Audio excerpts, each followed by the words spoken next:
आज बहुत ही खुशी का दिन है। वैसे दिन खुशी का तो रोज ही होता है ना। कोई एक दिन खुशी का नहीं होता। हम जब चाहें तब खुश रह सकते हैं, क्योंकि खुशी हमारी मुट्ठी में है ना, कि किसी और की।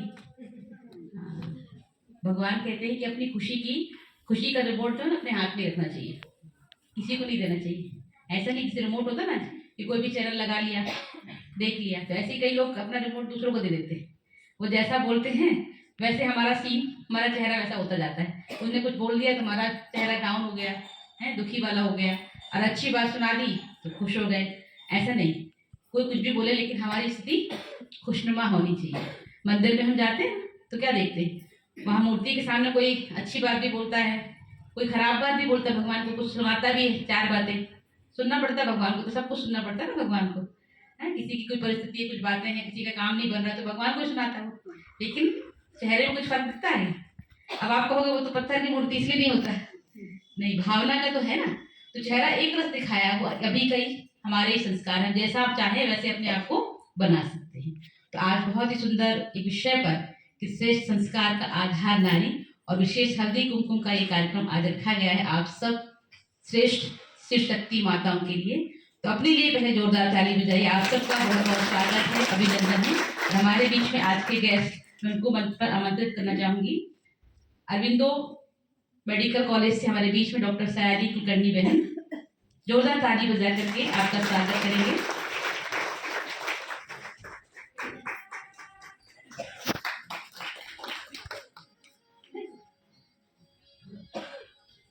हमारे बीच में हमारी सबकी प्यारी, पूरे भारत में जाकर के अनेक आदमियों के जीवन को श्रेष्ठ और सुखद बनाने वाली आदरणीय पूनम बहन जी,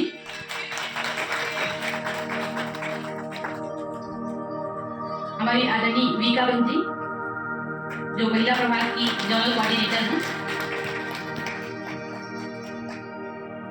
और आदरणीय हमारी दीपाली बहन,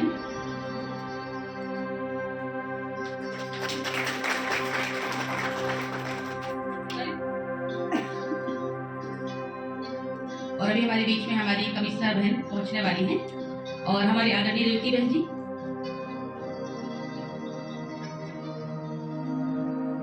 अभी हम चलते हैं। कोई भी कार्यक्रम का आरंभ ईश्वर के आह्वान से, क्योंकि जहाँ परमात्मा साथ होता है, ईश्वर का साथ होता है, तो कार्य सब सफल और श्रेष्ठ होते हैं। और भगवान ने आकर के महिलाओं को शक्ति स्वरूपा बना दिया है ना, तो उससे शक्ति स्वरूपा परमात्मा को सर्वशक्तिमान है, उसकी आगे हम कुछ क्षण बैठते हैं। आज का जो विषय है श्रेष्ठ संस्कार का आधार नारी। तो श्रेष्ठ संस्कार का आधार नारी, इस विचार का अर्थ है कि संस्कारों की नींव रखने और समाज को सही दिशा देने में महिला अर्थात माँ की भूमिका सबसे महत्वपूर्ण है, क्योंकि वह संतान की प्रथम गुरु होती है और बचपन से ही बच्चों में अच्छे बुरे का फर्क सिखाकर उन्हें गुणवान व राष्ट्र निर्माण में योगदान देने योग्य बनाती है। नारी ही परिवार और समाज की धुरी होती है, जो चरित्र निर्माण और संस्कृति के हस्तांतरण का आधार है, जिससे एक सभ्य और सशक्त समाज का निर्माण होता है। तो नारी चाहे माँ के रूप में या समाज के अन्य रूपों में भी अपने दिव्य गुणों और संस्कारों के माध्यम से जीवन को सफल बनाती है, जिससे परिवार, समाज और राष्ट्र का उत्थान होता है। इसलिए नारी ही सृष्टि की आधारशिला है और श्रेष्ठ संस्कारों का आधार नारी है। तो नारी जो चाहे वो कर सकती है ना। इसलिए कुछ भी होता है तो क्या ब्लेम करते हैं, आपकी माँ ने ये सिखाया, ऐसे कहते हैं ना, इसीलिए कहा जाता है। तो संस्कार देने का काम माता का ही होता है। तो आज बहुत ही सुंदर विषय को लेकर के आप सबके साथ चर्चा भी होगी।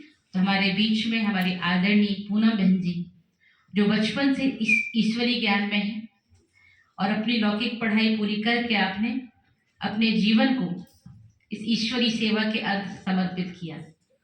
आप पूरे भारत में हर स्टेट में जाकर के, ऐसा कोई कोना नहीं होगा भारत का मेरे ख्याल से जो अछूता हो, जहाँ पर आपने जाकर के अनेक आत्माओं के जीवन को श्रेष्ठ और दिव्य ना बनाया हो। आपका जो विषय है अलविदा तनाव की विशेषज्ञता है, आप उसकी विशेषज्ञ हैं। जहाँ भी जाती सबके जीवन से तनाव को अलविदा कर देती हैं और वो आत्माएं श्रेष्ठ जीवन जीना शुरू कर देती हैं। क्योंकि जीवन अगर जीना है तो कैसे जीना है? खुशनुमा जीवन जीना है। ऐसे रोते गाते तो सभी जी रहे हैं, लेकिन हंसते मुस्कुराते जो जीवन जीते हैं वही उसी को सच्चा जीवन जीना कहा जाता है। आपको बता रहे कि उन्होंने अनेक जगह जाकर के अनेक आत्माओं के जीवन को खुशनुमा जीवन बनाया है।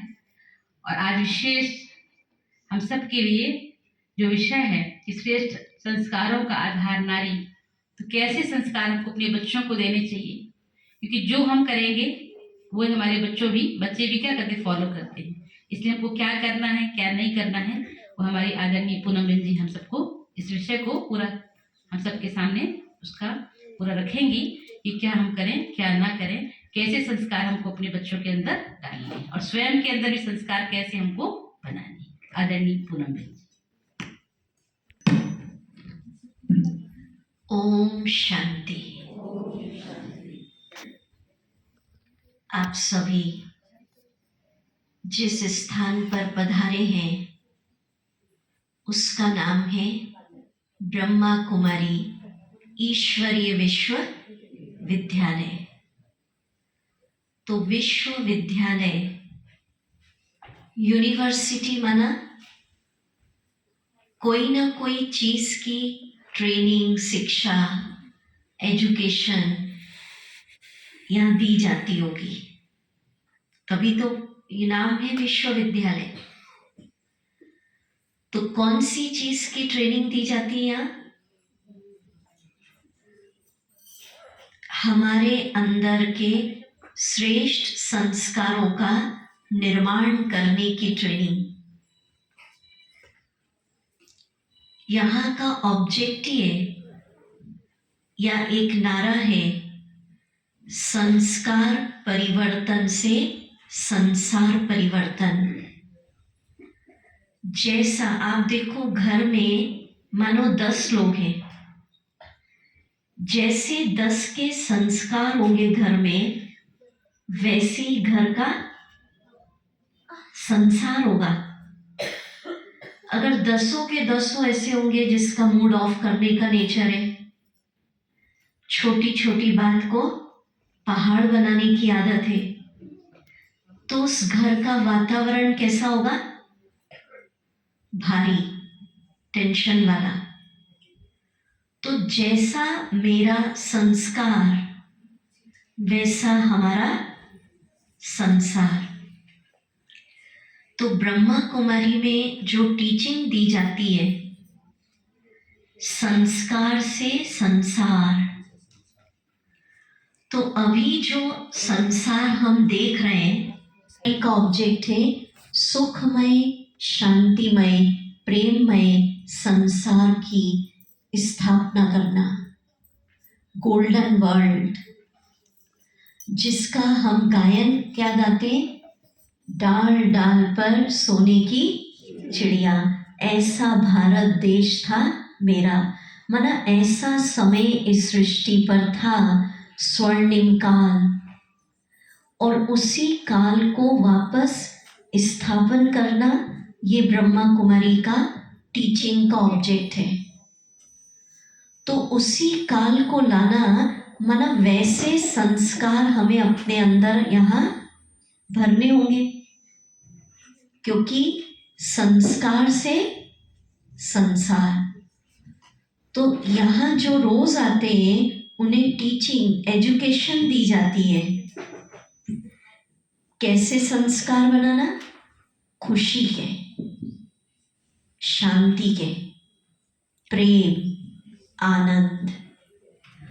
और ये संस्कार भरने की जिम्मेवारी इस ईश्वरीय विश्वविद्यालय ने 1936 में ही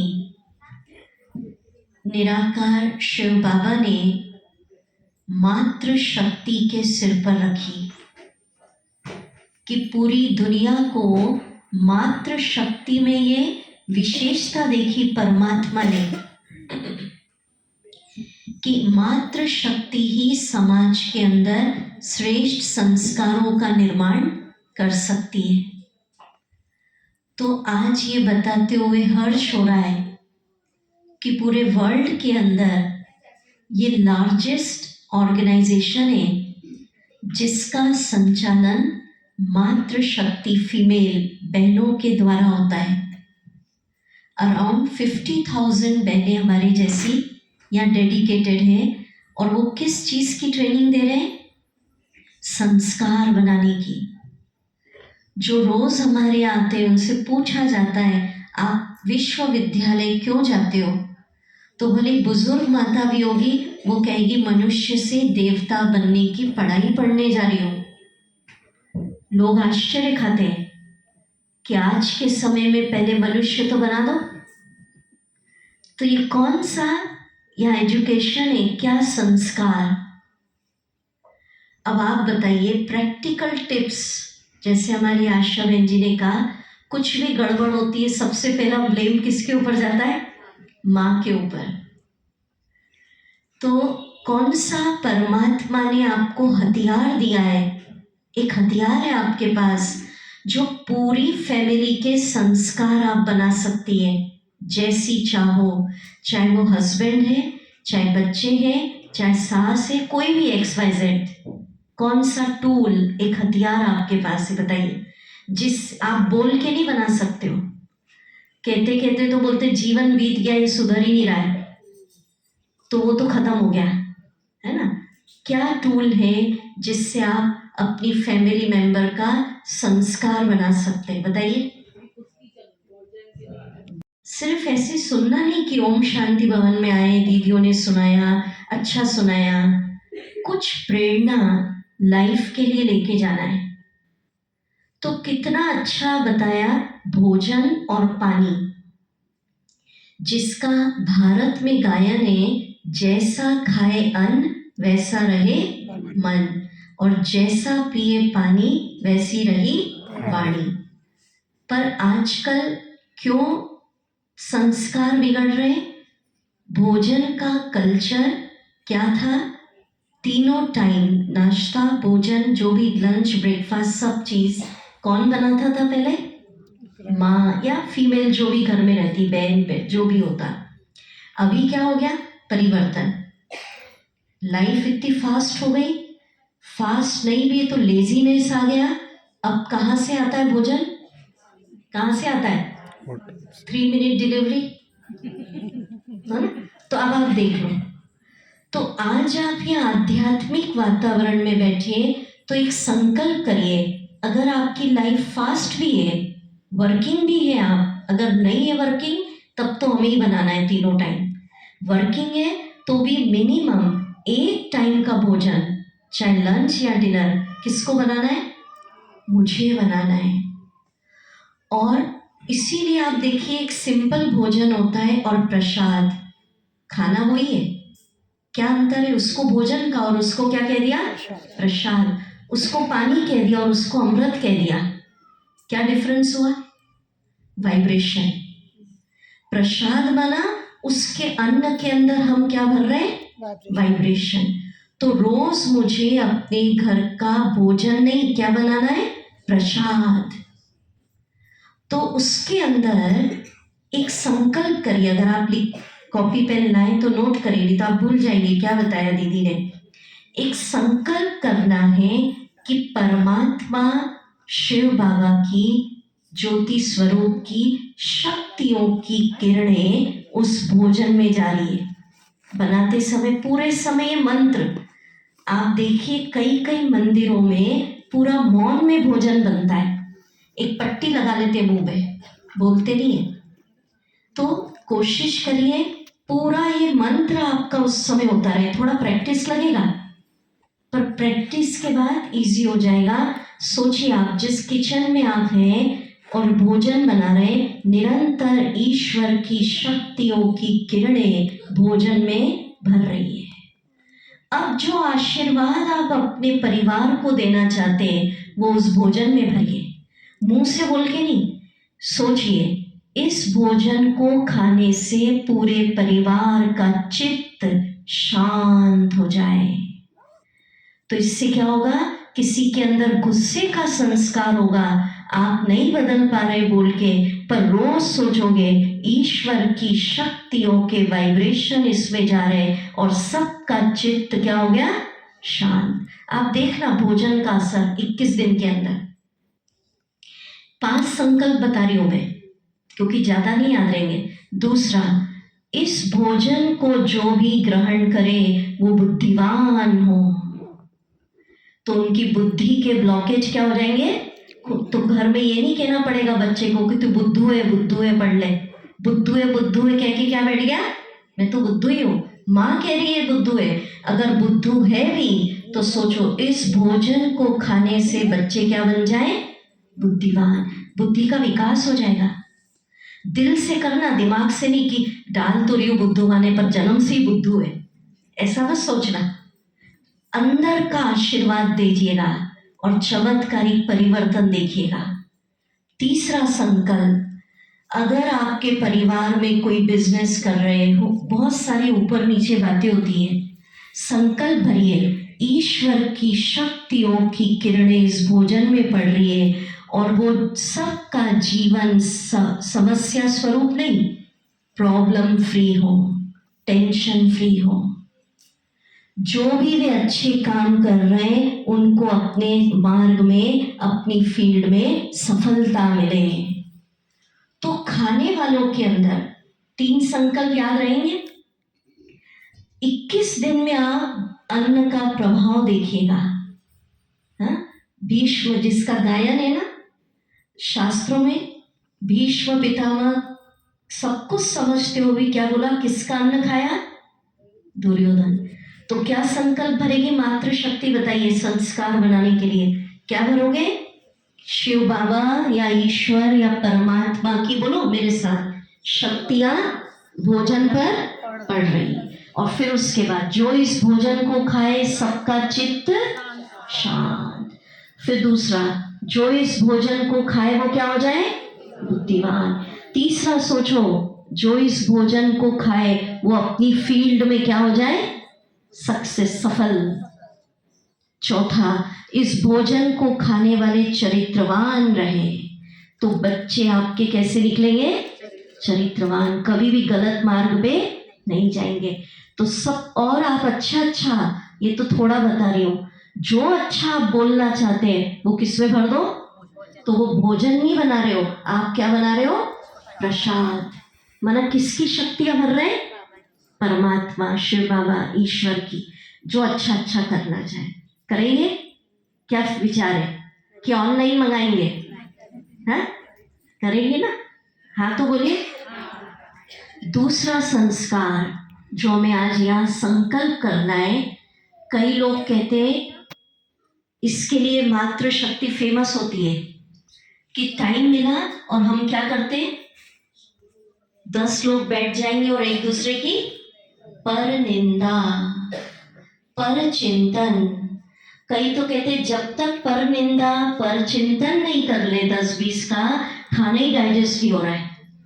अब आज आप इस आध्यात्मिक वातावरण में बैठे, संकल्प करिए मुझे आज से पर चिंतन पर निंदा का संस्कार क्या करना है, यहाँ छोड़ के जाना है। क्यों, अपने आप से पूछिए, जिसकी निंदा हम कर रहे हैं भले उसके अवगुण है भी, पर क्या उसको फिक्र है छोड़ने की, वो तो अपनी बस्ती में क्या है, मस्त है।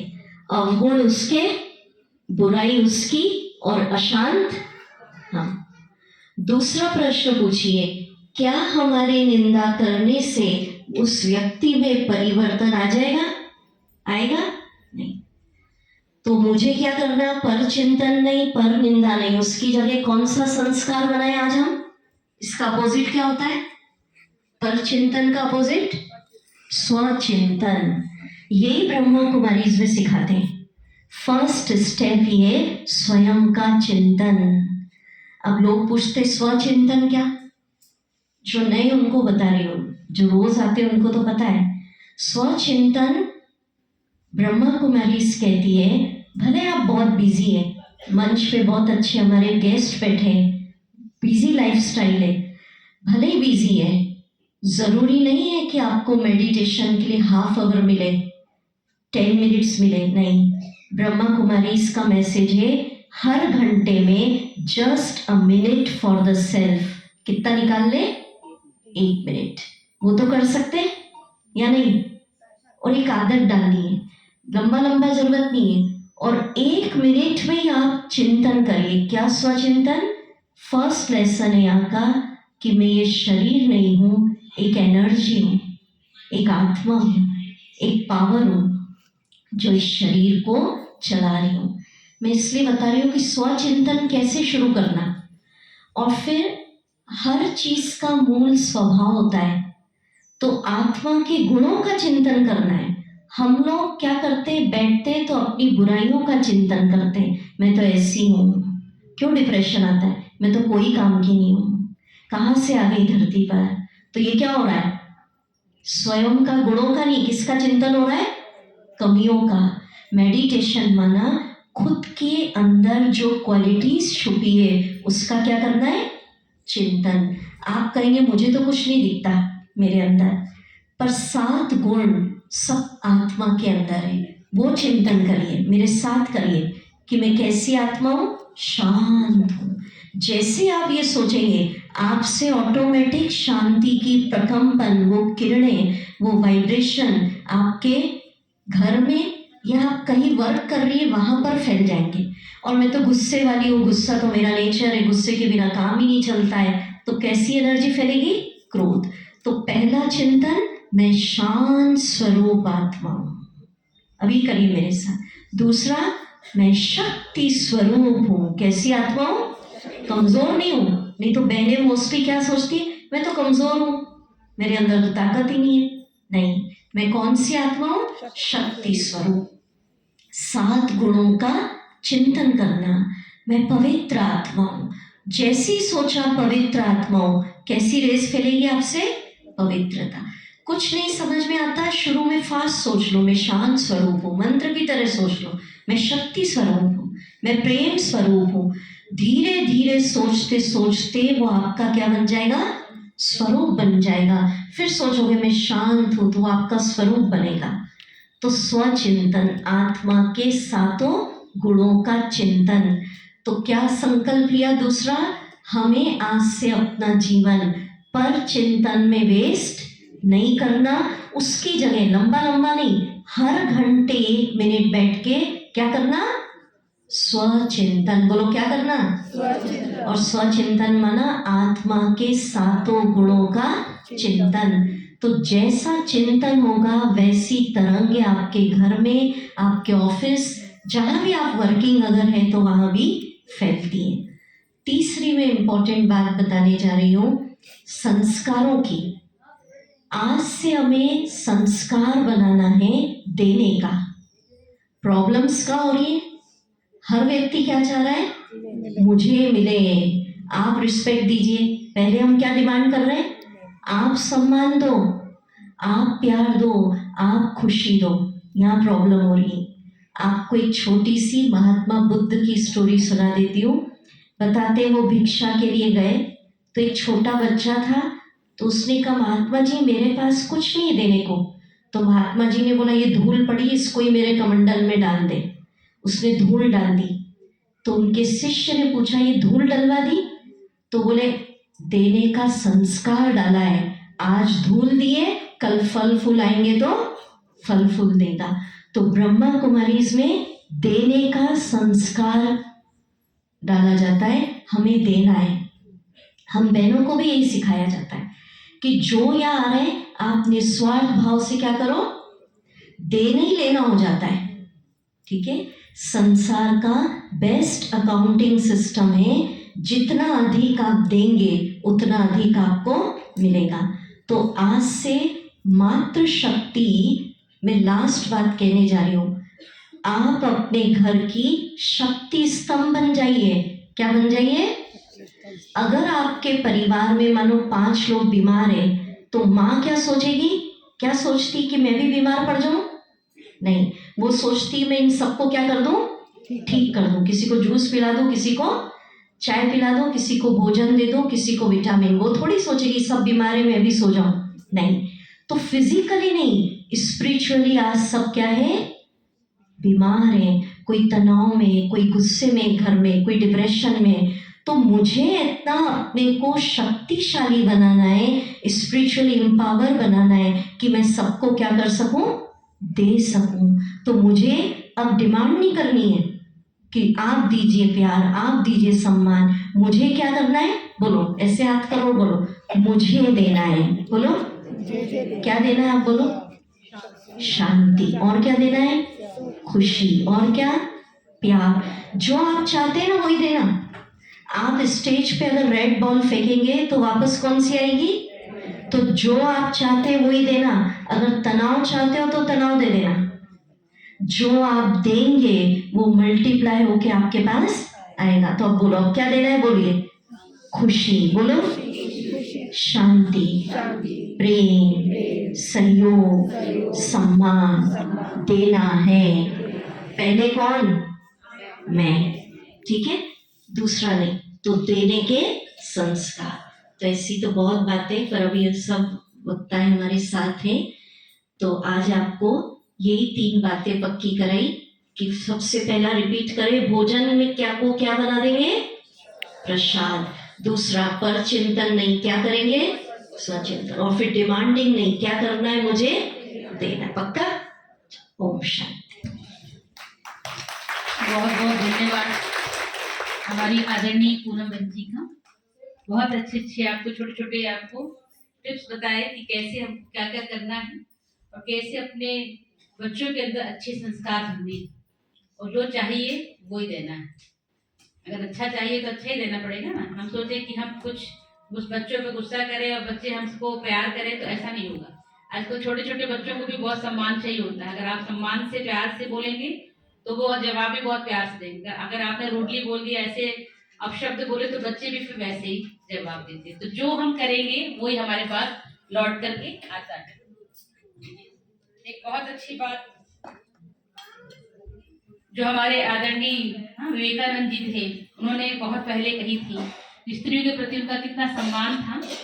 तो एक बार एक अंग्रेज ने विवेकानंद जी से पूछा कि आपके देश की स्त्रियां हाथ क्यों नहीं मिलाती। आजकल तो चलन है, लेकिन पहले की बात है। तो उन्होंने कहा कि इसमें तो कोई नुकसान नहीं हाथ मिलाने में। तो उन्होंने क्या जवाब दिया, तो उन्होंने पूछा कि आपके देश में कोई साधारण व्यक्ति आपके यहाँ की रानी से, क्वीन से हाथ मिला सकता है? तो बोले नहीं। तो बोले हमारे देश की हर नारी क्वीन है, नारी है। नारी क्या, रानी है, क्वीन। तो जो कितनी ऊंची दृष्टि थी उनकी, ये हमारे देश की हर नारी क्वीन है। तो आप सोचो कि हमको अपने आप को, जितना हम अपने आप को ऊंचा सोचेंगे अपने लिए, उतना हम अपने आप को ऊंचा बना सकते हैं। हमारी सोच ही हमको हमको नीचे गिराती है और हमारी सोच ही हमको बहुत ऊंचा बना सकती है। तो कहते हैं संस्कारों की नींव है घर की पहचान, मर्यादा की मूरत है नारी तू है महान। शिक्षा से जो सशक्त हो वो नारी सबसे प्यारी है, न्यारी है। शिक्षा से सशक्त हो वो नारी सबसे न्यारी है। खुद भी आगे बढ़े औरों को भी दे रहा, वो है दुनिया की प्यारी। तो ऐसी ये बहुत प्यारी बहन हमारे बीच में डॉक्टर सयाली कुलकर्णी जो विराजमान है, बहुत ही प्यारी हैं। और आप एक महिला रोग विशेषज्ञ हैं और आप कैंसर सर्जन भी हैं, महिलाओं की कैंसर सर्जन हैं और प्रोफेसर अरविंदो मेडिकल कॉलेज की आप हैं। तो आप हमारे बीच में बहुत समय निकाल करके हमारे बीच में पहुंचे हैं और बहुत सुंदर जानकारी आप हम सबको देने वाले हैं।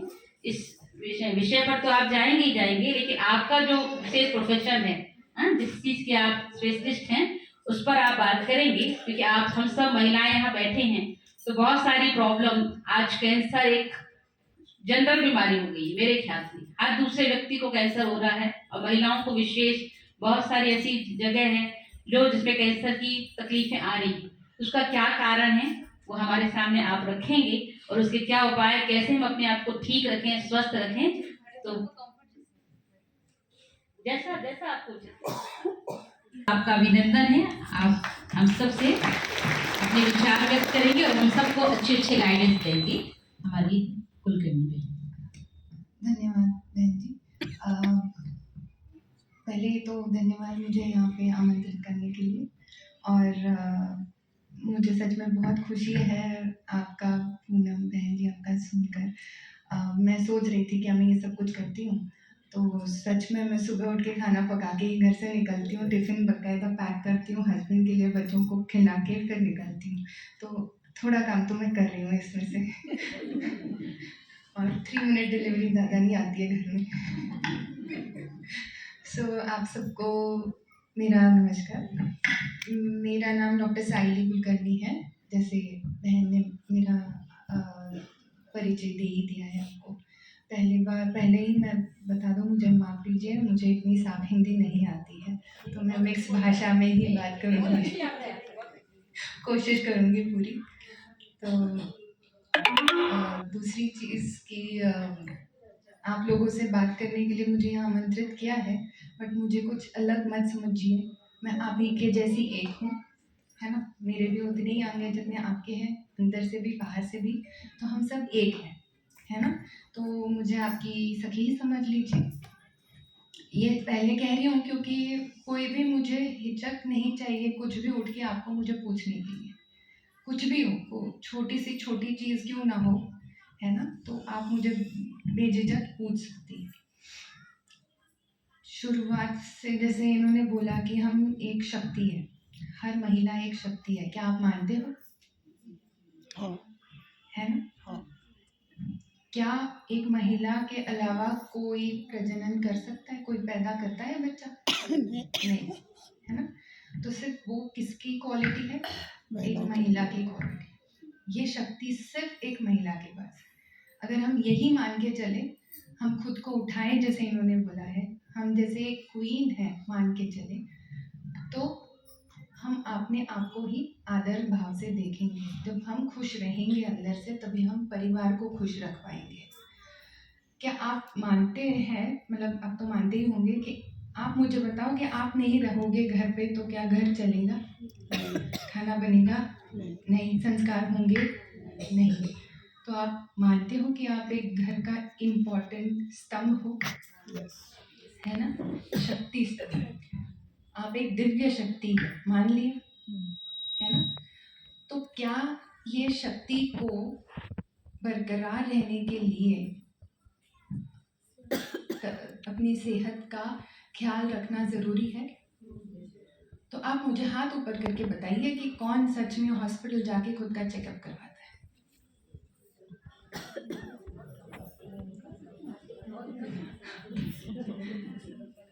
तो बाकी लोग क्यों नहीं चाहते?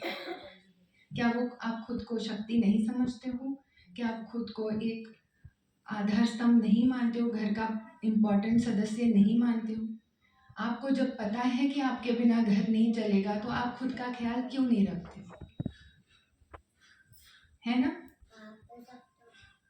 तो अगर आप इतना इम्पोर्टेंट सदस्य है आपके परिवार का, तो आपकी सेहत सबसे इम्पोर्टेंट है। तो आज हम, जैसे इन्होंने संकल्प लिया, वैसे मैं एक संकल्प आपसे लेना चाह रही हूँ कि आप अपने शरीर का, अपने खुद का, शारीरिक हो मानसिक हो, ख्याल रखेंगी, है ना? मान लिया? कितने लोगों ने संकल्प लिया बताओ? तो आगे चलते हैं। तो महिलाएं, क्योंकि ये दिव्य शक्ति है ना? एक इम्पॉर्टेंट सदस्य होती है हर एक परिवार का, जिनके बिना शायद ये दुनिया ही ना चले, है ना? अगर बच्चे हम लोग पैदा नहीं करेंगे तो दुनिया आगे ही नहीं बढ़ेगी। सही बात है।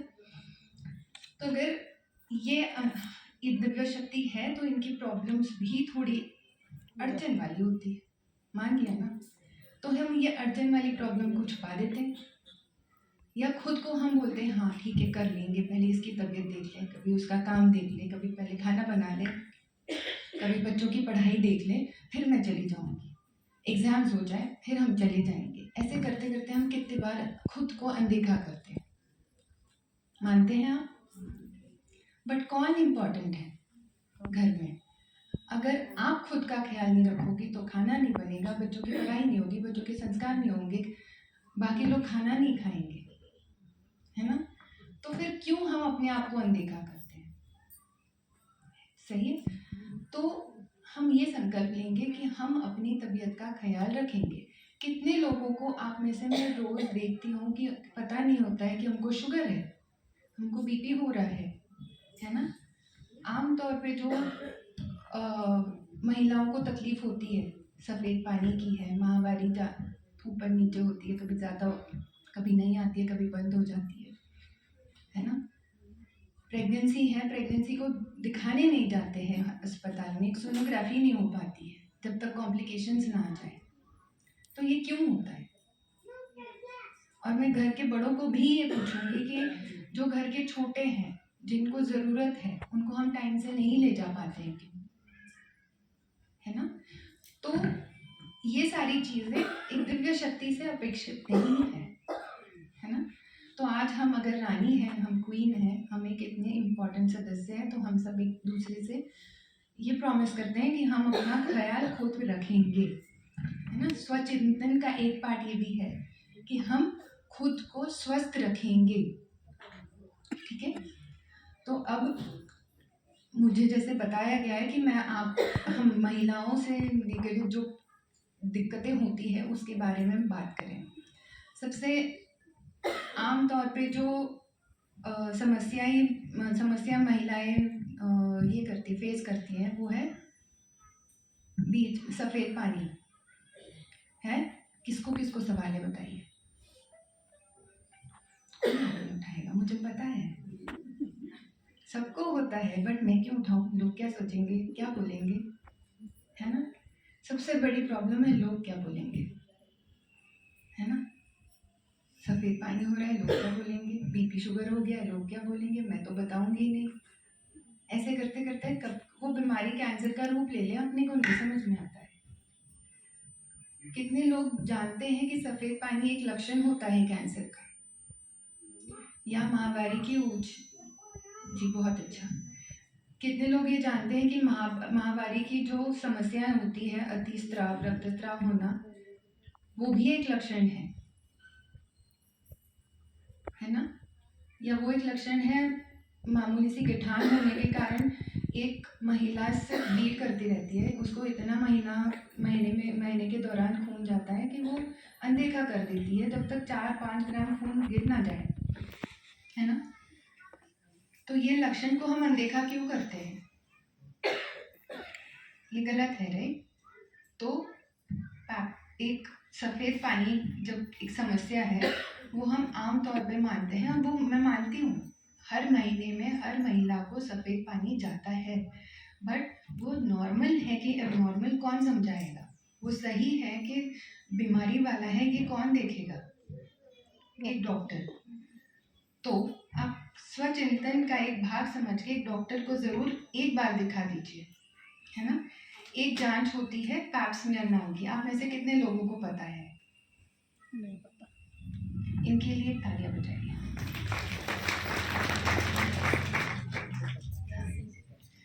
पैप स्मीयर नाम की एक जांच है जिसमें महिलाओं के ग्रीवा को, सर्विक्स, बच्चेदानी के मुंह के ऊपर का पानी जांच किया जाता है ना। ये एक जांच है, 100-150 रुपए की, और शायद सरकारी अस्पताल में फ्री भी होती है।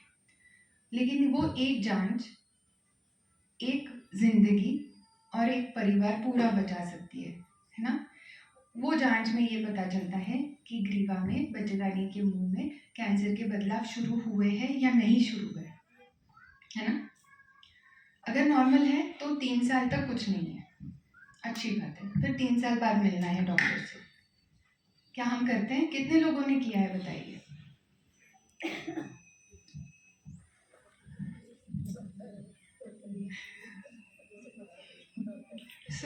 कितने लोगों ने किया है? नहीं किया है। क्या कितने लोग जानते हैं ये बताइए? नहीं जानते हैं। अच्छा, कितने लोगों को ये पता है कि कैंसर एक वायरस की वजह से होता है? कोरोना वायरस सबको पता है। वैसे ही एक वायरस है ह्यूमन पैपिलोमा वायरस, HPV। ये वायरस से होने वाला कैंसर है, किसको पता है? पता है। बढ़िया। किसको पता है कि ये वायरस के अगेंस्ट हमारे पास एक वैक्सीन है, एक इंजेक्शन है? वो भी पता है। तो ये इंजेक्शन अगर हम लगाएं खुद को, अपनी बेटियों को, बहुओं को, तो ये कैंसर से बचा जा सकता है, ये पता है ना। हम एक कैंसर का कैपिटल है, इंडिया एक सर्वाइकल कैंसर का कैपिटल है, हमसे ज़्यादा कहीं और शायद ही होंगे कैंसर। तो तो ये कैंसर अगर हम इंजेक्शन से बचा सकते हैं और पैप्समियर से हम होने के पहले ही उसकी रोकथाम कर सकते हैं, तो हम ये क्यों नहीं करते? बताइए।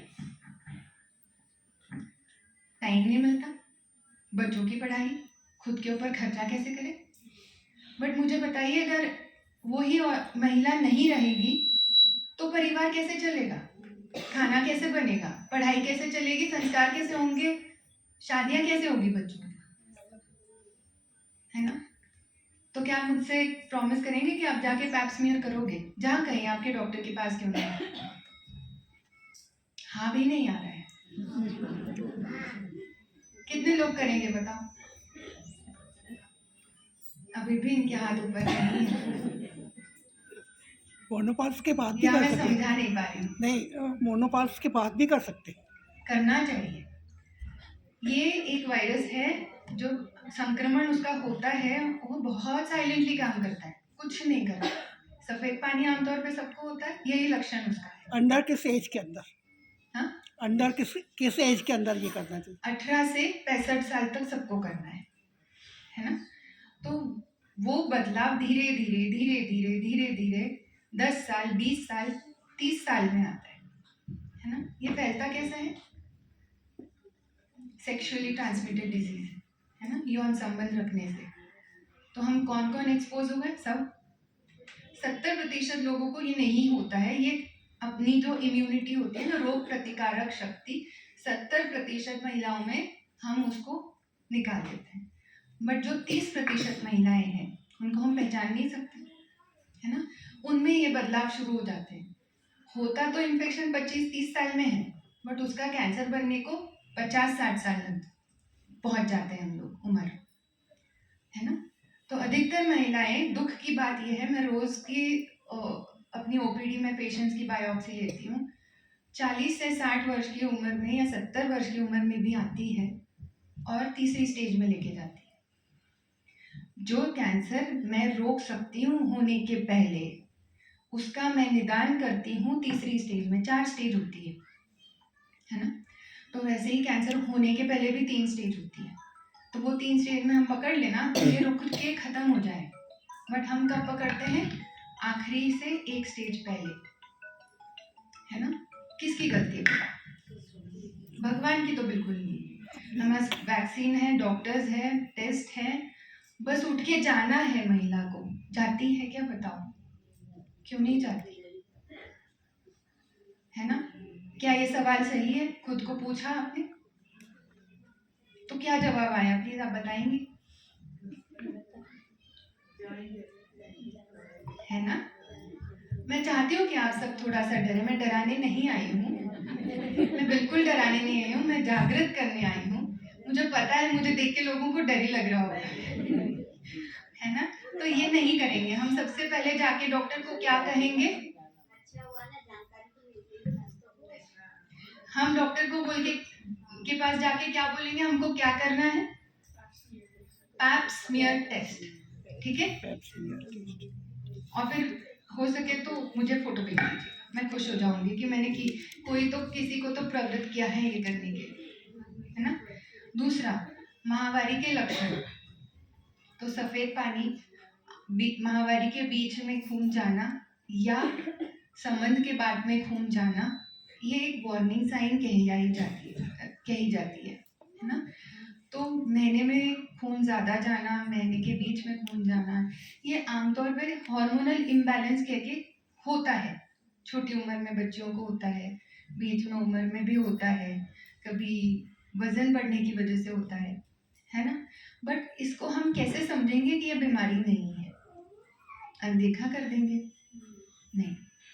एक डॉक्टर को दिखाना कितना छोटी सी चीज है ना, वो समझने को तैयार है। आपको बस उनके सामने जाके अपनी किताब खोलनी है कि हमको तकलीफ हो रही है, क्या हम कर रहे हैं?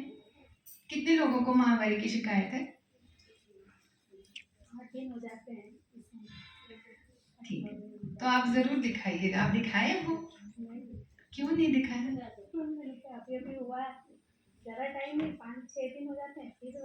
ये कितने महीनों से हो रहा है? अभी 6 महीने? क्या 6 महीने छोटा टाइम है? है ना। जिनका 4 से 5 दिन जा रहा है, आपका अगर 10 दिन जा रहा है तो आप आपका खून ज़्यादा बहा रहे हो। एक दिव्य शक्ति के लिए ये ज़रूरी है? इतना मुश्किल है डॉक्टर मिलना। मैं ना अमेरिका में रह के आई हूँ, तो वहाँ पे डॉक्टर की अपॉइंटमेंट नहीं मिलती, है ना। जब तक आपको बहुत दिक्कत नहीं है, इमरजेंसी में फिर चले जाओ, 4 घंटे वहाँ रहना पड़ता है कंपल्सरी, ठीक है। बट भारत में क्या है, आप उठ के चले जाओ, डॉक्टर आपको दरवाज़ा खोल के वेलकम करेंगे और आपसे बात करेंगे।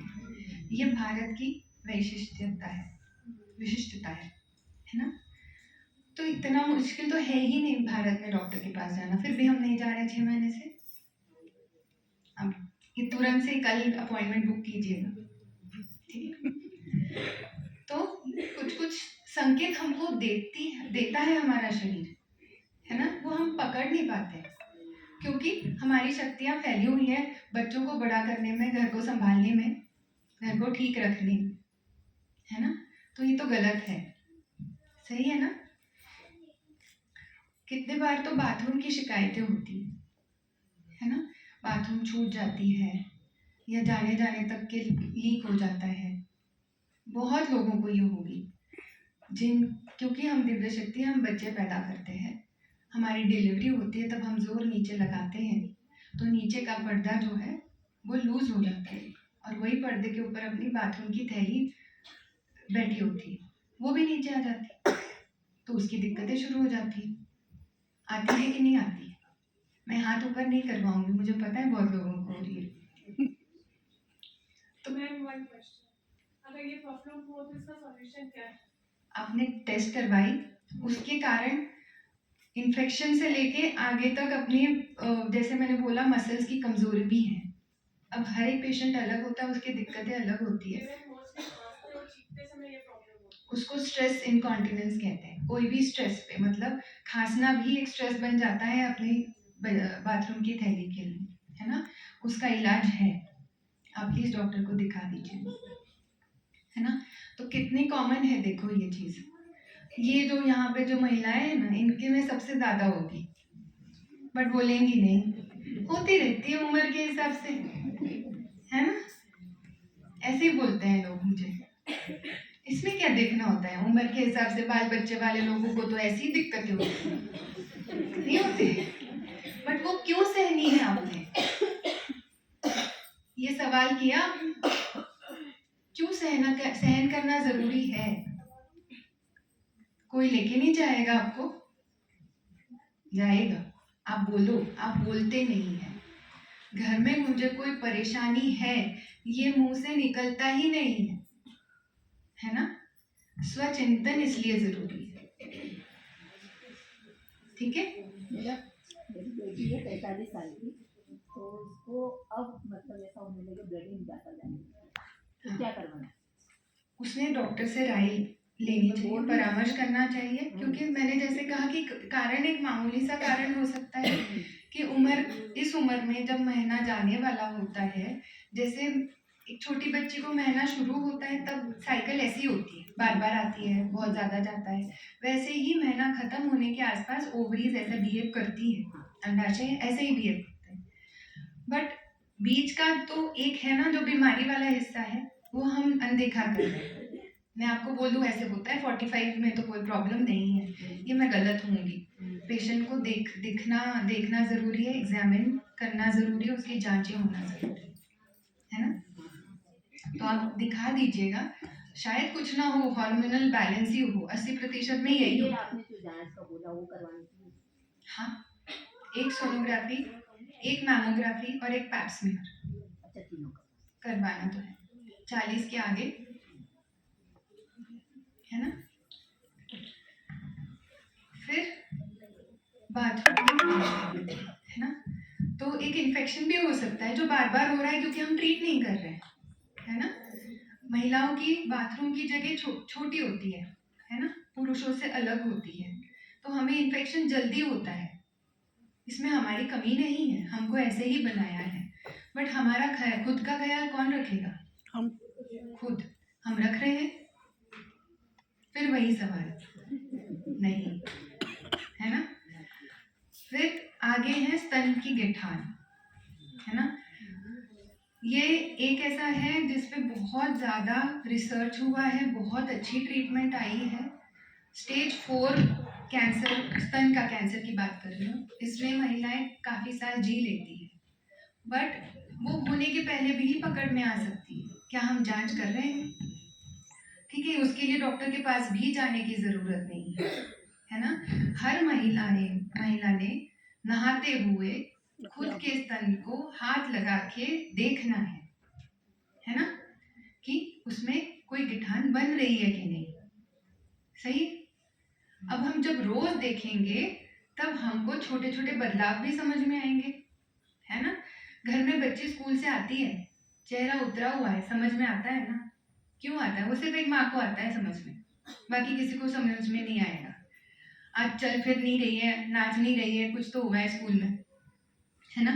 तो अगर हम दूसरों का हम सेंस कर सकते हैं, महसूस कर सकते हैं, तो हम खुद का क्यों नहीं कर सकते?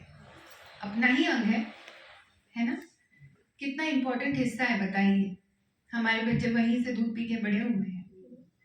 तो हम आज एक संकल्प ये करेंगे कि नहाते हुए रोज हम अपने हाथों से अपने स्तन को छूकर महसूस करेंगे कि उसमें गिठान है कि नहीं।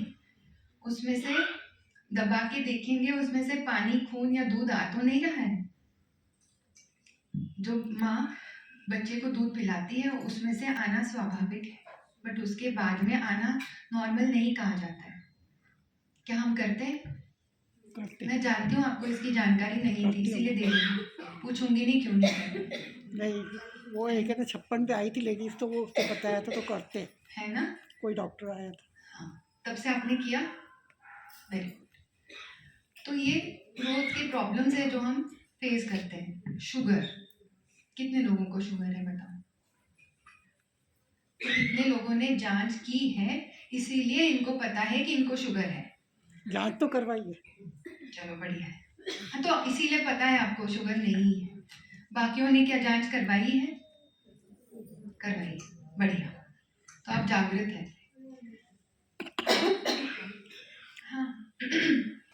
अब डायबिटीज एक ऐसी बीमारी है ना, मीठा छोड़ना है ठीक है, माना है ना, बट एक स्लो पॉइजन है ना। कैंसर तेजी से बढ़ता है, खत्म कर देता है।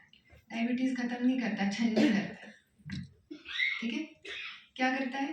पहले जब शुगर नहीं होती है ना, तो खून की जो बारीक बारीक नसें होती है, कहाँ पे होती है? ब्रेन में होती है, आंखों में होती है, किडनी पे होगी और दिल पे। उसमें असर करना शुरू कर देता है। अब वो खून की नलियां धीरे धीरे धीरे खून नहीं पहुंचाती है। फिर क्या होता है? बीपी बढ़ता है, स्ट्रोक हो सकता है, आंखें, नजर चली जा सकती है और किडनी के प्रॉब्लम शुरू हो सकते हैं। तो क्या करना होता है बताइए? डायबिटीज जिनको है वो क्या करते हैं? एक जन कोई बताइए जिनको डायबिटीज है। हाँ, और क्या परहेज करना होता है? हाँ, नहीं खाते, मीठा नहीं खाते, है ना, शुगर नहीं खानी है। क्या ये मुश्किल है? मुश्किल? जैसे इन्होंने कहा ना, कुछ ठान लो तो कुछ मुश्किल नहीं है ना। अगर हम ठान ले तो हम ही उपास कर सकते हैं। कोई करते हुए देखा है तो क्या मुश्किल है आपके लिए? उपास कर लेती हूँ। क्या खाती हूँ उपास में? खिचड़ी। अभी मेरे कहने पे सुबह उठ के एक बार उपवास के दिन वजन करना, ठीक है, और फिर खिचड़ी खाने के बाद दूसरे दिन वजन करना, ठीक है। उपवास करना अच्छी बात है। उपवास करना शरीर के जो जमा फैट है उसको मोबिलाइज करना है, ना कि उसको भरना है। आपको क्या पता है कि साबूदाने की खिचड़ी में सबसे ज्यादा कार्बोहाइड्रेट्स है नॉर्मल खाने से ज्यादा, है ना। साबूदाना खा के दूसरे दिन सोनोग्राफी करोगी तो साबूदाना दिखता है। उसको इतना टाइम लगता है डाइजेस्ट करने के लिए। तो मुझे बताओ, उपवास हम कर रहे हैं ताकि अपने शरीर को हम थोड़ा सा टेस्ट करें, परीक्षा लें शरीर की।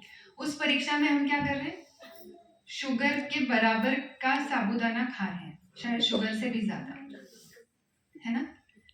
तो अगर हम उपवास कर रहे हैं तो हम पूरी श्रद्धा से, मैं नहीं बोल रही हूँ आपकी श्रद्धा नहीं है, बट हम साबूदाना नहीं खाए, एक टाइम खा लो एक टाइम नहीं खाओ, मतलब साबूदाना नहीं बोल रहे, कुछ और खा लो जिसमें कम कैलोरीज हो, है ना, जिसको पचन करने के लिए ज़्यादा शक्ति लगे, है ना।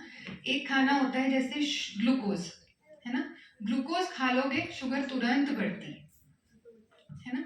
वही अगर आप रोटी या ककड़ी ऐसे कुछ खाओगे तो ककड़ी या रोटी को पचन करने के लिए जो ताकत लगती है शरीर को, उसमें शुगर कम बढ़ती है।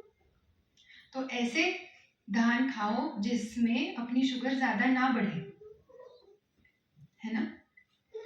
तो ऐसी छोटी छोटी चीज़ें हैं, बट अपनी ज़िंदगी में, आप सबकी ज़िंदगी में बहुत बड़ा फर्क बनाती है ना। तो शुगर हम नहीं देखेंगे तो अपनी एक एक अंग के ऊपर वो असर करता है ना। शुगर, मोटापा और बीपी, ये तीन एक साथ मिलके खुराक बनती है बच्चेदानी का कैंसर बनाने के लिए। क्या ये जानते थे? नहीं, तो बीपी से भी ऐसा होता है? बीपी, शुगर और मोटापा तीन मिलके पक्की खुराक है। अगर खाली बीपी हो तो भी? देखो, रिस्क तो सबको है। मुझे बताओ कैंसर क्यों बढ़ रहा है? क्या हम कुछ गलत कर रहे हैं? नहीं। हम जो पानी पी रहे हैं, हम जो खाना खा रहे हैं, सब्जियां जो खा रहे हैं, हमारा जिस मिट्टी से सब्जियां उग रही है, हर एक में केमिकल है। बच्चा मैगी खाता उसमें है ना। हम अगर फ्रूट्स खाते तो उसके ऊपर फर्टिलाइजर्स हैं। अब क्या क्या खाना बंद करोगे? बंद कर सकते हो? नहीं। जीना नहीं बंद कर सकते, बट क्या कर सकते हो? स्वचिंतन। सही, जी लो, खाओ पियो, कल पता नहीं कहाँ क्या किसने देखा है ना। खाओ, लेकिन चिंता भी तो करो खुद की, है ना, जरूरी। तो ये सारी चीजें अगर हम साल में एक बार टेस्ट करें तो क्या मुश्किल है। साल में एक बार मैमोग्राफी करनी है। अच्छा, मुझे बताइए कितने लोगों के परिवार में किसी को कैंसर था? किस प्रकार का कैंसर था? स्तन का कैंसर। आपके कौन लगते हैं वो? आपका ही है। आपको कितनी बेटियां हैं?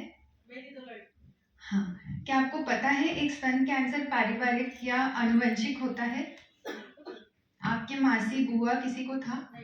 नहीं था। अच्छी बात है।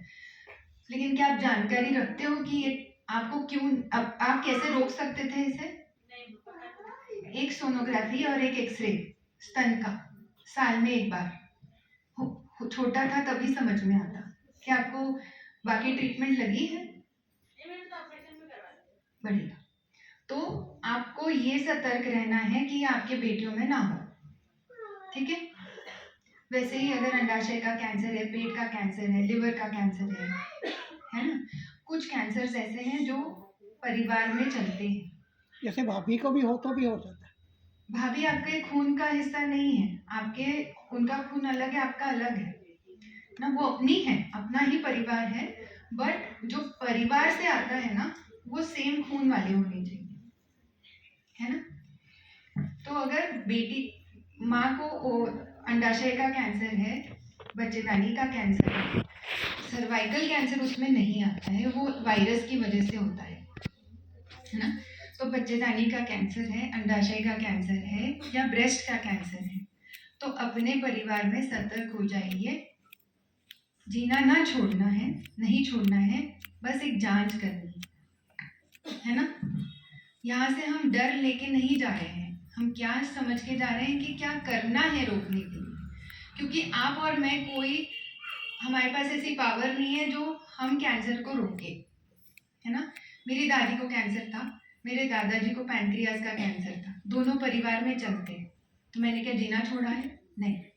मैं जानकारी रखती हूँ तो मुझे डर नहीं रहेगा, मैं टेस्ट करूँगी और मुझे पता चल जाएगा, है ना।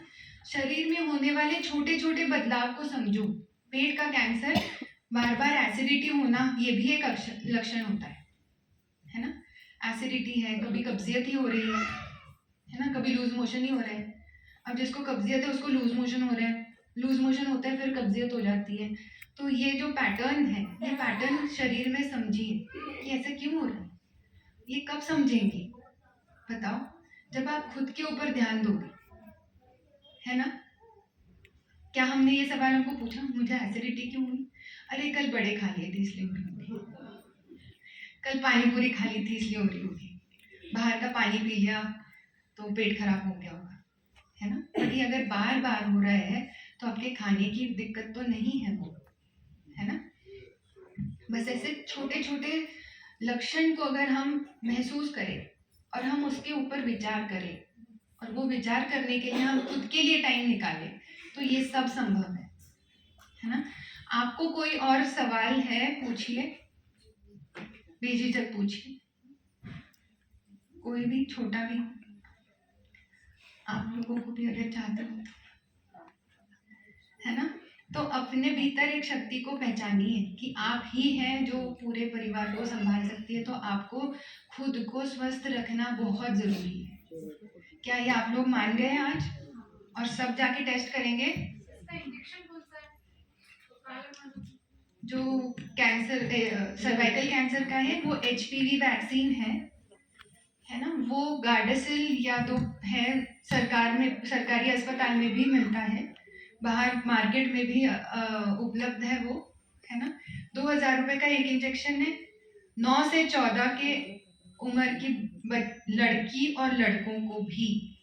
अच्छा ये जानकारी मैं दे दूँ आपको, ये सर्वाइकल कैंसर महिलाओं में होता है ना? लड़कों में भी एक प्रकार का कैंसर होता है जो ये HPV वायरस की वजह से होता है ना? नीचे के अंग का कैंसर, लैट्रिन की जगह का कैंसर और गले का कैंसर, है ना? क्योंकि वो वायरस ही है वो जो फैलाता है। तो ऐसा नहीं सिर्फ लड़कियों को ही दिक्कत है, लड़कों को भी वो वैक्सीन देना है ना? सो 9 से 14 की उम्र के बच्चों को अब तो अपना जो इंजेक्शन का इम्यूनाइजेशन प्रोग्राम है उसमें आ चुका है कि बच्चों को 9 से 14 की आयु में 2 डोज लगने हैं, है ना? और 15 से 45 तक या जब तक आप ले सकते हो उनको 3 डोज लेने हैं, ठीक है? 2000 रुपये का एक वैक्सीन है, आप लोगों में 3 इंजेक्शन लेने हैं, 6000 रुपये, एकदम से नहीं लेने हैं। पहला आज लिया, 1 महीने बाद दूसरा और 6 महीने बाद तीसरा, ठीक है? क्या ये जानकारी, आपको कोई सवाल है इस बारे में? बट हाँ, लड़कों को भी देना है, हम लड़कों को भूल जाते हैं आमतौर पे, है ना? तो ये है। और भी कोई सवाल हो तो सोनोग्राफी भी, हाँ बोलिए। मेरी एक लड़की है 18 साल की, वो उम्र उसकी 18 की हो गई पर वो लगती नहीं 18 साल की, ऐसी दुबली पतली हो रही हो, शरीर पर सफेद से दाने लाल दिखाया आपने चमड़ी के डॉक्टरों को? हाँ एलर्जी वाली। एलर्जी बोली, तो दवाइयाँ चल रही है? हाँ अभी लाए। तो दवाइयों से फर्क पड़ा? अभी 2-4 दिन हुआ। अच्छा, तो कितने दिनों से है तकलीफ? साल भर। ठीक, साल भर से है। तो उन्होंने क्या बोला, क्या बीमारी है? अभी दवाई गोली दी है। अच्छा, हेल्थ एक अलग तरीका है। अगर माँ ही पतली है तो बच्ची कहाँ से मोटी होगी? तो हमारे ना पता नहीं एक ऐसे चलन है कि मोटा हो मतलब स्वस्थ हो, ऐसा नहीं है। हाँ? आजकल यही मान लो कि स्वस्थ हो बहुत है, पतला हो मोटा हो, कैसे भी मोटे पे की बीमारी बहुत अलग है। कोलेस्ट्रॉल बढ़ता है, दिल का दौरा, बीपी, कौन चाहिए बताओ, है ना? तो आपके 2 प्रॉब्लम है, चमड़ी का है प्रॉब्लम और वो कमजोरी है। कमजोरी आपके हिसाब से है कि सच में वो मैं देखूंगी, मतलब डॉक्टर देखेगा, तो दिखाइएगा जरूर। ये सवाल कर रहे हैं कि बात बड़ी गाड़ी आती है वो बोल रहे हैं किसको? आप इनको कि इनको? अच्छा, दोनों के सवाल को जवाब देती हूँ। कानों के डॉक्टरों को दिखाइए, है ना? पता करो कि क्यों गई है, सुनने की शक्ति क्यों खत्म हुई है या कम हुई है, ठीक है? मशीन लगा लो, जीना जरूरी है। मशीन लगा ली ना, जीना जरूरी है, चाहे मशीन के साथ हो, है ना? उसको निकालो मत, आपको चौकन्ना रहना जरूरी है घर में। हाँ? आप हाँ, वॉशरूम का बाथरूम का प्रॉब्लम अगर है तो डॉक्टर को पहले दिखाइएगा, समझ लो, सहन करना जरूरी नहीं है है ना, जो गीलेपन की तकलीफ होती है, खुजली होती है, बदबू आती है, वो आमतौर पे वो सब क्यों सहन करना है, वो रोकी जा सकती है इलाज। अगर जो मैं कह रही हूँ कि ये संक्रमण इन्फेक्शन के कारण भी हो सकता है, और जैसे मैंने कहा कि कम उम्र में और कम अंतर में ज़्यादा डिलीवरी होना। आपके कितने बच्चे हैं? एक भी नहीं है, ठीक है। तो आप एक बार दिखा दीजिए कि आपको क्यों हो रहा है ना। अच्छा, ये वैक्सीन जांच के बाद ही लगवानी है या सभी लोग लगवा सकते हैं? बच्चों को तो लगानी है और बाकियों को लगवानी है, चाहे वो टेस्ट करो कि नहीं करो, बट टेस्ट करना ज़रूरी है, क्योंकि वो अगर बदलाव शरीर में शुरू हो गए हैं तो पता कैसे चलेंगे। अगर ऑलरेडी इन्फेक्शन है तो उसको रोका नहीं जा सकता, इन्फेक्शन को नहीं ट्रीट किया जा सकता, बट आपकी इम्यूनिटी तो बढ़ जाएगी वैक्सीन के कारण। पहले टेस्ट कराओ। हाँ, दोनों एक साथ हो जाता है, एक ही विजिट में हो जाएगा। बिल्कुल नहीं। बच्चों को वैक्सीन देते हैं, बुखार, हाथ में दर्द, जहाँ पे इंजेक्शन लेते हैं वहाँ पे दर्द होता है, यही होता है ना, और क्या होता है। इतना भी उसका साइड इफेक्ट नहीं है। अब इंजेक्शन किसी को दुखे, मेरे को ना दुखे, ऐसे वाला फर्क है, आपको हो मुझे नहीं हो, या मुझे हो आपको ना हो। कि सरकार ने टीका कंपलसरी कर दिया है क्या? हाँ बच्चों को तो स्कूलों में लग रहा है। हाँ, 9 से इम्यूनाइजेशन जो प्रोटोकॉल है, प्रोग्राम है, उसमें तो आ गया है। मैं अपनी बच्ची को लगा रही हूँ, है ना। पर आफ्टर 9 इयर्स। हाँ, 9 to 14 में 2 डोज है, 15 के आगे 3 डोज है। लगाना तो है बट डोज ज़्यादा है। क्या होता है कि इस उम्र में बच्चों को एक्सपोजर नहीं होता है वायरस का, तो इनमें जल्दी इम्यूनिटी आ जाएगी, तो इनको फ्यूचर में कभी एचपीवी से एक्सपोजर हो तो बॉडी पहले ही फाइट कर लेगी, है ना। और बाकियों को अगर एक्सपोजर हुआ है तो बाद में उनको 3 डोज लगनी है ना। तो और मेल्स के क्या सिम्टम्स रहते हैं? प्रॉब्लम है हमारे सिम्टम में, मेल्स में तो टेस्ट भी नहीं, और सिम्टम तो वही है, खुजली होना, सब, उनको सफ़ेद पानी भी नहीं जाता है, तो बताओ। बट उनसे हमको तो हो जाएगा, और हमको तो सिम्टम आ जाएंगे। कि उनकी कोई टेस्ट भी नहीं है? नहीं, सबसे प्रॉब्लम तो वो है। हमारी तो कैंसर की टेस्ट भी है, होने के पहले रोकथाम भी हो सकती है ना। तो जागरूकता जरूरी है। टेस्ट इलाज तो होता है, बट पहले हम समझे तो। अंग ऐसा है, प्राइवेट पार्ट है, हम ज़्यादा खोल के बात नहीं करते उसके बारे में, यहाँ गलती होती है। हम क्यों पैप्समियर नहीं करवाते हैं?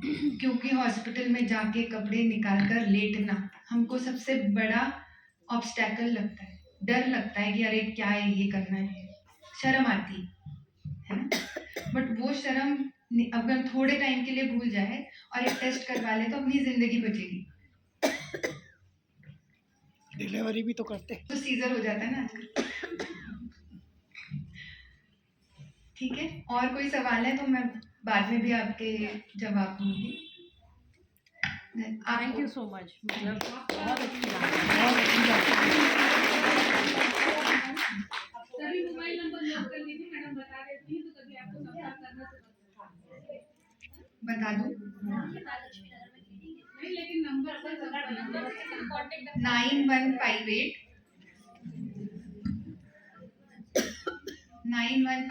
795454 5454। मैं कार्ड दे दूंगी आपको। 9158 795454।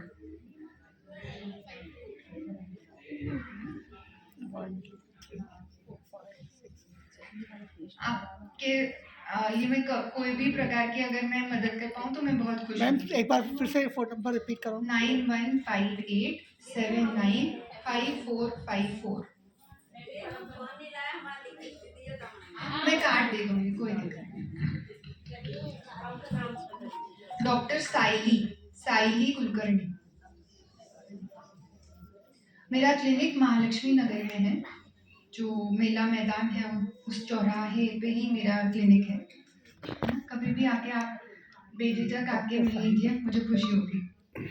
मुझे बताइएगा ज़रूर, क्योंकि मैं बहुत पेशेंट से मिलती हूँ तो मैं शायद पहचान नहीं पाऊँ आपको, बट आप मुझे रेफरेंस दे दीजिए कि आप ब्रह्मा कुमारी से आई हुई है, तो मैं ज़रूर आपसे आपकी मदद करने में खुश हूँ। Thank you. बहुत बहुत धन्यवाद हमारे डॉक्टर साइजी कुलकर्णी बहन की, बहुत अच्छी जानकारी हमारे जीवन के लिए, और हम सबको उस पर काम जरूर करना है, करेंगे ना सब, है ना। ये प्रॉमिस तो करके यहाँ जाएं, क्योंकि अपने जीवन को हमको स्वयं बचाना है। अगर हम स्वयं अपने जीवन को अच्छा बना सकेंगे तभी हम अपने परिवार को भी श्रेष्ठ बना सकेंगे, नहीं तो अगर हम खुद ही बीमार होंगे तो हम परिवार में कुछ काम कर ही नहीं पाएंगे। तो चलिए अभी शांति हमारी बहनें आएंगी और मजासीन सभी दिव्य महानुभूतियों का स्वागत करेंगी। फूल खिले गुलशन में, खुशबू फैली चमन में, आप सबके आने से खुशनुमा हुआ ओम शांति भवन। तो आपका सबका हृदय से करते स्वागत, वंदन, अभिनंदन। स्वागत, वंदन, अभिनंदन।